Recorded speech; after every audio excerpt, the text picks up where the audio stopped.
인생의 황혼기에 다시금 사랑을 찾아 헤매는 이들이 있다. 70이 넘어서도 80이 다가와도 누군가와 함께하고 싶다는 마음에 재혼을 꿈꾸는 사람들 말이다. 그러나 잠깐, 과연 그것이 진정으로 우리가 추구해야 할 길일까? 법정 스님께서 평생 실천하며 가르치신 삶의 지혜를 통해 살펴보면 노년의 재혼은 오히려 우리 자신을 더 깊은 괴로움 속으로 밀어넣는 일이 될 수 있다.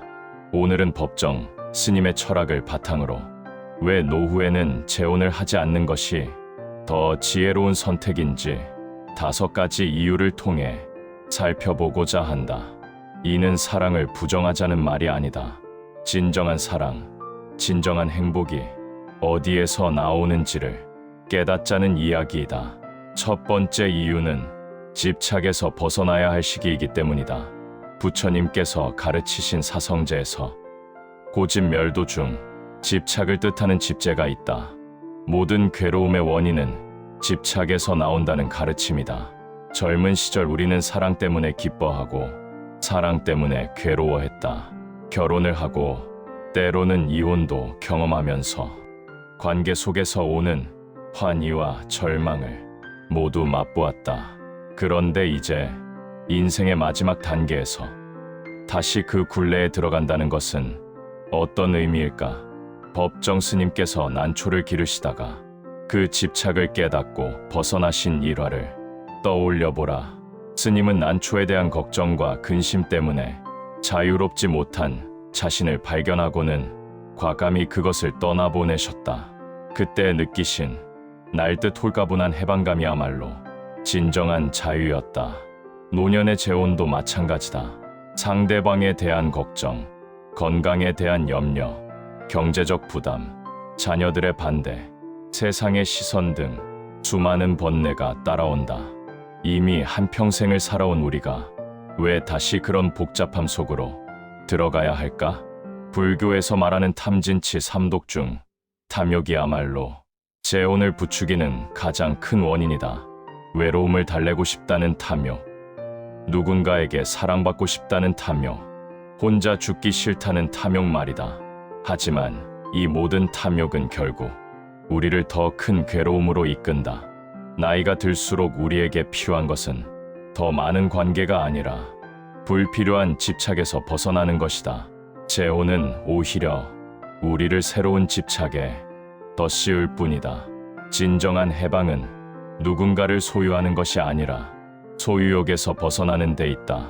두 번째 이유는 내면의 친구를 발견해야 할 시기이기 때문이다. 법정 스님은 홀로 사는 사람은 고독할 수는 있어도 고립되어서는 안 된다고 말씀하셨다. 여기서 중요한 것은 홀로 산다는 것과 고립된다는 것의 차이를 이해하는 것이다. 많은 사람들이 혼자 있는 것을 두려워한다. 그래서 노년의 재혼을 꿈꾸는 것이다. 하지만 진정한 동반자는 밖에서 찾는 것이 아니라 자신의 내면에서 발견하는 것이다. 플라톤이 사색하지 않는 삶은 살 가치가 없다고 했듯이 노년은 외부의 자극과 관계에 의존하기보다는 내면의 깊은 사색과 성찰의 시간으로 보내야 할 때다. 이때 우리는 진정한 내면의 친구를 만날 수 있다. 내면의 친구란 무엇인가? 그것은 자기 자신과의 진정한 대화이다. 지금까지 살아온 인생을 돌아보고 남은 시간을 어떻게 의미 있게 보낼 것인지 생각하고 죽음까지도 자연스럽게 받아들일 수 있는 마음의 준비를 하는 것이다. 재혼을 한다면 이런 소중한 내면과의 대화 시간은 사라진다. 상대방의 필요에 맞춰야 하고 상대방의 감정을 배려해야 하고 관계를 유지하기 위해 에너지를 써야 한다. 그러면 정작 자신을 돌아볼 시간은 없어진다. 소크라테스가 너 자신을 알라고 했던 것처럼 인생의 마지막 단계에서 가장 중요한 것은 자기 자신을 아는 것이다. 법정 스님께서도 홀로 지내시는 시간을 통해 깊은 영적 성장을 이루셨다. 불이람과 수류산방에서 보내신 그 고요한 시간들이야말로 스님의 영혼을 더욱 투명하게 만들었던 것이다. 노년의 재혼을 꿈꾸는 것은 마치 보석을 찾기 위해 밖으로 나서는 것과 같다. 하지만 진정한 보석은 이미 우리 마음 안에 있다. 그것을 발견하기 위해서는 외부의 소음이 아니라 내면의 고요함이 필요하다. 세 번째 이유는 진정한 평화를 찾아야 할 시기이기 때문이다. 불교에서 말하는 열반은 모든 번뇌가 꺼진 평화로운 상태를 의미한다. 노년은 바로 이런 평화로운 상태에 가까워지는 시기이다. 그런데 재혼은 오히려 우리를 평화에서 멀어지게 만든다. 재혼 후에는 다시 갈등이 시작된다. 생활 방식의 차이, 자녀들과의 문제, 경제적 부담, 건강상의 문제 등 젊었을 때와는 다른 새로운 갈등들이 생긴다. 이미 굳어진 생활 패턴을 가진 두 사람이 하나가 되는 것은 결코 쉬운 일이 아니다. 법정 스님은 행복의 척도를 소유해 두지 말라고 가르치셨다. 많은 노인들이 재혼을 통해 행복을 찾으려 하지만 진정한 행복은 소유에서 오는 것이 아니다. 누군가를 소유한다고 해서 행복해지는 것은 아니며 오히려 소유욕 때문에 더 큰 불행에 빠질 수 있다. 진정한 평화는 아무것도 원하지 않는 상태에서 온다. 부처님께서 보리수 나무 아래에서 깨달음을 얻으셨을 때도 홀로 계셨다. 예수님께서 광야에서 40일을 금식하시며 영적 성장을 이루셨을 때도 홀로 계셨다. 모든 성인들의 깨달음은 고독한 성찰에서 나왔다. 노년의 고독은 두려워할 것이 아니라 축복으로 받아들여야 한다. 그 고독한 시간 속에서 우리는 진정한 자신을 발견하고 진정한 평화를 맛볼 수 있다. 새벽에 홀로 차를 마시며 바라보는 일출, 조용히 걸어가는 산책길에서 느끼는 자연과의 교감, 좋아하는 책을 읽으며 얻는 깨달음의 순간들, 이 모든 것들이 재혼으로 인해 사라질 수 있다. 법정 스님께서 아무것도 갖지 않을 때 비로소 온 세상을 갖게 된다고 하신 것처럼 아무도 소유하지 않을 때 비로소 진정한 자유와 평화를 얻을 수 있다. 네 번째 이유는 업보의 관점에서 볼 때 새로운 고통의 시작이 되기 때문이다. 불교에서는 모든 만남이 우연이 아니라 전생의 업에 의한 것이라고 본다. 좋은 업도 있고 나쁜 업도 있다. 그런데 노년에 새롭게 만나는 사람과의 관계는 대부분 복잡한 업의 얽힘을 가져온다. 이미 한평생을 살면서 충분히 많은 업을 지었다. 결혼과 이혼, 자녀, 양육, 사회생활 등을 통해 수많은 인연들과 얽히고 설켜왔다. 이제는 그런 복잡한 업의 고리를 정리하고 단순하게 만들어야 할 때다. 그런데 재혼을 하면 다시 새로운 업의 고리가 시작된다. 새로운 상대방과의 관계, 그 사람의 자녀들과의 관계, 경제적 얽힘, 감정적 의존 등 새로운 인연들이 만들어진다. 이미 인생의 말년에 와서 이런 복잡함을 왜 다시 만들어야 할까? 부처님께서는 모든 행위에는 결과가 따른다고 가르치셨다. 재혼이라는 행위에도 반드시 결과가 따른다. 그리고 그 결과는 대부분 우리가 예상하는 것보다 복잡하고 어려울 수 있다. 특히 노년의 재혼은 죽음이라는 현실과 직면해야 한다. 사람이 먼저 세상을 떠날 때 남겨진 사람의 고통, 유산 상속 문제, 장래 문제 등 젊었을 때와는 차원이 다른 문제들이 발생한다. 법정 스님께서 강조하신 것처럼 크게 버리는 사람만이 크게 얻을 수 있다. 노년에는 새로운 것을 얻으려 하기보다 불필요한 것들을 버리는 것이 지혜로운 일이다. 재혼에 대한 욕망도 그런 불필요한 것 중 하나일 수 있다. 다섯 번째 이유는 홀로 떠날 길을 준비해야 할 시기이기 때문이다. 법정 스님은 내일은 육신마저 버리고 호롤이 떠나갈 것이다라고 말씀하셨다. 죽음은 누구나 홀로 맞아야 하는 현실이다. 아무리 사랑하는 사람이 곁에 있어도 죽음의 순간만큼은 온전히 혼자 견뎌내야 한다. 그렇다면 노년은 그 홀로 떠날 길을 준비하는 시간으로 보내는 것이 자연스럽다. 누군가에게 의존하는 삶보다는 자립적이고 독립적인 삶을 사는 것이 죽음을 맞을 준비를 하는 일이다. 재혼을 하면 또다시 누군가에게 의존하게 된다. 감정적으로 의존하고 때로는 경제적으로도 의존하게 된다. 이런 의존 관계에서는 죽음을 자연스럽게 받아들이기 어렵다. 남겨질 사람에 대한 걱정, 이별에 대한 두려움 등이 더욱 커질 뿐이다. 티베트의 달라이 라마도 죽음은 삶의 연장선상에 있는 자연스러운 과정이라고 가르친다. 죽음을 자연스럽게 받아들이기 위해서는 생에 대한 집착을 내려놓아야 한다. 그런데 재혼은 오히려 생에 대한 집착을 더욱 강화시킨다. 법정 스님께서도 입적하실 때 일체의 장례의식을 거행하지 말고 사리도 수습하지 말라는 유언을 남기셨다. 이는 철저히 무소유의 정신으로 죽음을 맞이하신 것이다. 아무것도 남기지 않고 아무것도 가져가지 않는 깨끗한 죽음이었다. 우리도 이런 깨끗한 죽음을 준비해야 한다. 그러기 위해서는 노년에 새로운 집착을 만들기보다는 기존의 집착들을 하나씩 내려놓아야 한다. 재혼은 그런 방향과 정반대의 행위다. 홀로 사는 법을 익히고 홀로 있는 시간을 즐기고 홀로 죽음을 맞을 수 있는 마음의 준비를 하는 것. 이것이야말로 노년을 보내는 가장 지혜로운 방법이다. 석가모니 부처님께서도 내 안의 등불을 밝혀라고 가르치셨다. 그 등불은 다른 사람이 밝혀주는 것이 아니라 자신이 직접 밝혀야 하는 것이다. 노년은 바로 그 등불을 밝히는 시간이다. 결국 법정 스님께서 평생 가르치신 무소유의 정신은 노년의 재혼 문제에도 그대로 적용된다. 무소유란 아무것도 갖지 않는다는 의미가 아니라 불필요한 것을 갖지 않는다는 의미라고 하셨다. 그렇다면 노년의 재혼은 과연 필요한 것일까? 외로움을 달래기 위해서라면 진정한 위로는 다른 사람에게서 오는 것이 아니라 자신의 내면에서 나온다. 사랑을 느끼기 위해서라면 진정한 사랑은 소유하려는 마음이 아니라 놓아주는 마음에서 나온다. 안정감을 얻기 위해서라면 진정한 안정은 외부 조건에 의존하는 것이 아니라 마음의 평정에서 나온다. 이 모든 것들을 종합해보면 노년의 재혼은 필요한 것이 아니라 오히려 불필요한 집착이라는 결론에 이른다. 그렇다면 법정 스님의 가르침대로 그 집착을 내려놓는 것이 지혜로운 선택이다. 물론 이런 이야기를 듣고 섭섭해하거나 반발하는 마음이 들 수도 있다.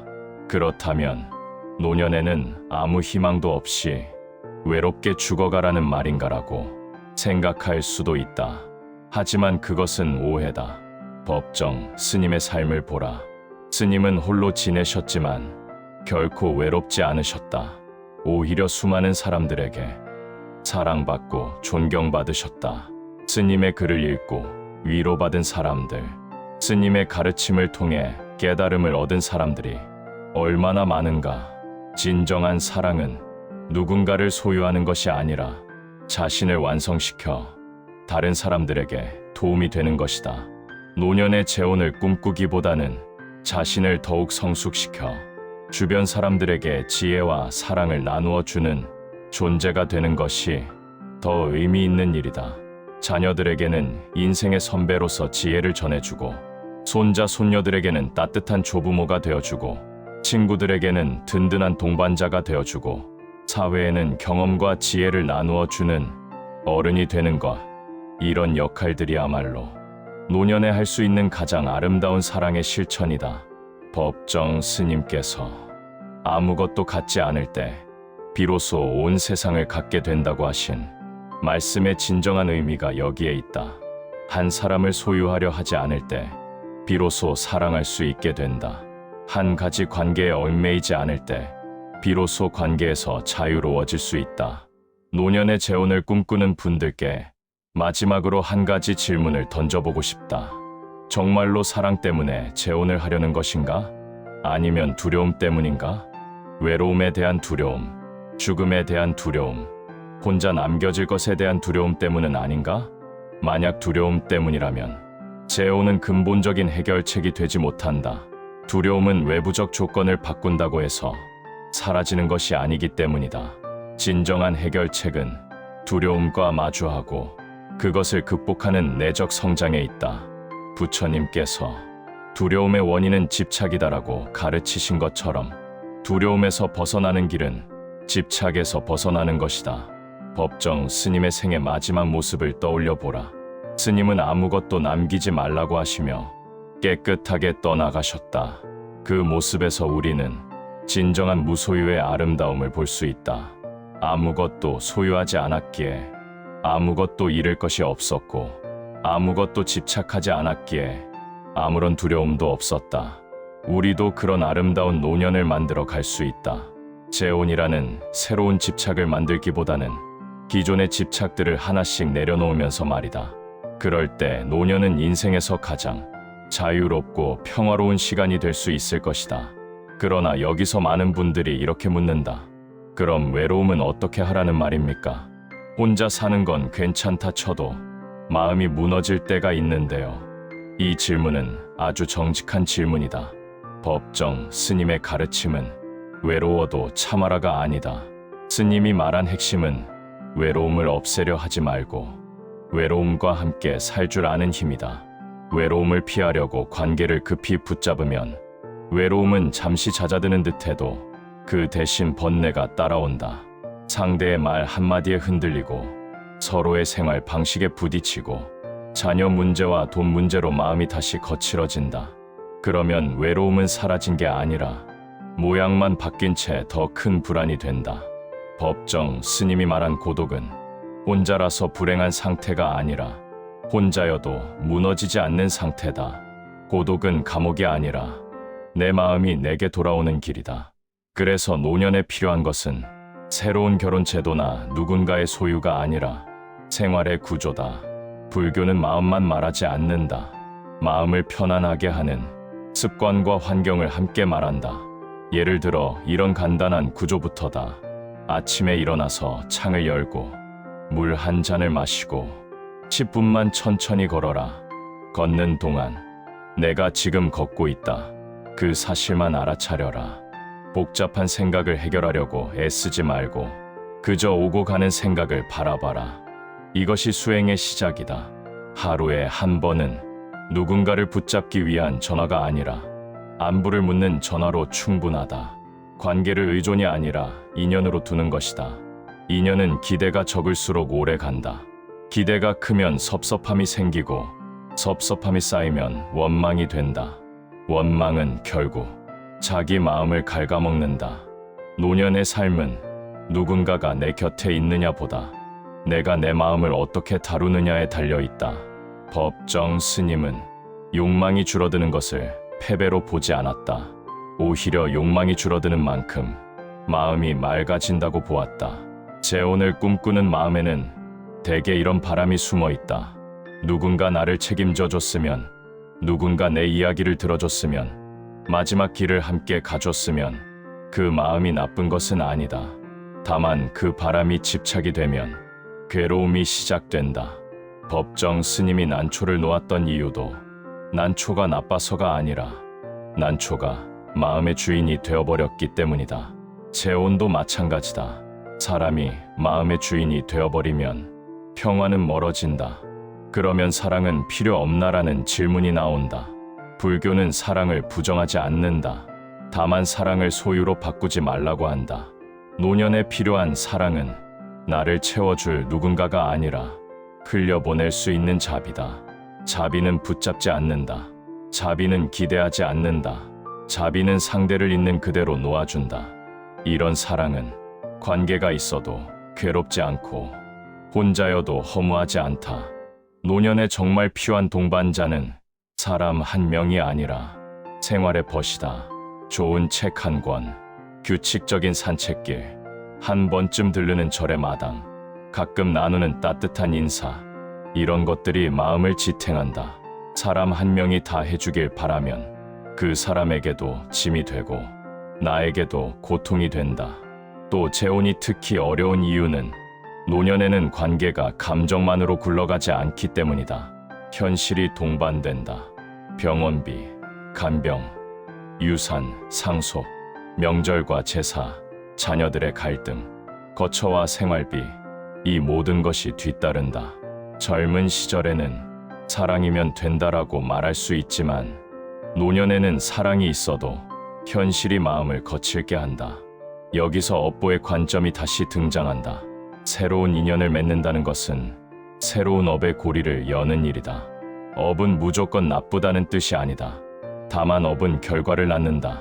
노년의 결과가 무거워지는 이유는 시간이 부족하기 때문이다. 정리할 시간이 짧고 감당할 체력이 줄어들어 그 결과가 삶을 흔든다. 그러므로 노년에는 새로운 고리를 만들기보다 기존의 고리를 풀어야 한다. 풀어야 마음이 가볍다. 가벼워져야 죽음도 자연스럽다. 죽음을 말하면 누군가는 불길하다 말하지만 불교는 죽음을 회피하지 않는다. 죽음을 회피할수록 삶은 조급해지고 집착은 더 커진다. 반대로 죽음을 받아들이면 삶은 단단해지고 마음은 맑아진다. 법정 스님이 장례를 간소하게 당부한 것은 죽음을 가볍게 본 것이 아니라 삶을 맑게 보기 위해서였다. 사람은 결국 아무것도 가져가지 못한다. 그 사실을 인정하는 순간 욕심은 줄고 마음의 짐도 내려간다. 노년의 재혼은 때로 내가 아직 살아있다는 증거처럼 느껴질 수 있다. 하지만 살아있다는 증거는 누군가를 붙잡는 데 있지 않다. 오늘 하루를 맑게 사는 데 있다. 한 끼를 정갈이 먹고 한 번을 웃고 한 번을 감사하고 한 번을 내려놓는 것. 이 평범한 하루가 가장 큰 생의 증거다. 그리고 노년의 행복은 큰 사건이 아니라 작은 습관에서 온다. 아침에 햇빛을 맞는 습관, 정리하고 비우는 습관, 누군가를 험담하지 않는 습관, 마음을 관찰하는 습관. 이 습관들이 쌓이면 노년은 외로움이 아니라 충만함이 된다. 재혼을 하지 말라는 말은 사람을 멀리하라가 아니다. 사람과의 인연을 붙잡는 관계에서 흐르는 관계로 바꾸라는 뜻이다. 붙잡으면 다툼이 생기고 흐르게 두면 평화가 남는다. 마지막으로 한 가지를 더 말하고 싶다. 노년의 진짜 두려운 것은 혼자인 것이 아니다. 의존하는 마음이다. 의존하는 마음은 곁에 사람이 있어도 불안하고 사람이 없으면 더 불안하다. 반면 자립하는 마음은 혼자여도 편안하고 사람이 있어도 흔들리지 않는다. 부처님이 말한 내 안의 등불은 바로 이 자립의 마음이다. 누가 켜주는 불이 아니다. 스스로 켜는 불이다. 그 불이 켜지면 노년의 고독은 두려움이 아니라 깨달음의 자리로 바뀐다. 그러니 노년의 선택 앞에서 다시 물어보자. 정말 사랑인가? 두려움인가? 사랑이라면 소유하지 않아도 사랑할 수 있다. 두려움이라면 누군가를 곁에 둔다고 두려움이 사라지지 않는다. 두려움은 마음에서 일어나 마음으로 사라진다. 노년은 새로운 관계를 증명하는 시간이 아니라 자신을 완성하는 시간이다. 홀로 있음이 고립이 되지 않도록 인연은 가볍게, 마음은 깊게. 이것이 법정 스님의 삶이 남긴 가장 조용한 가르침이다. 그리고 그 가르침대로 살아낼 때 노년은 비로소 가장 자유롭고 가장 평화로운 계절이 된다. 앞으로도 함께 배우며 공감하는 시간이 되었으면 합니다. 구독 부탁드립니다. 감사합니다.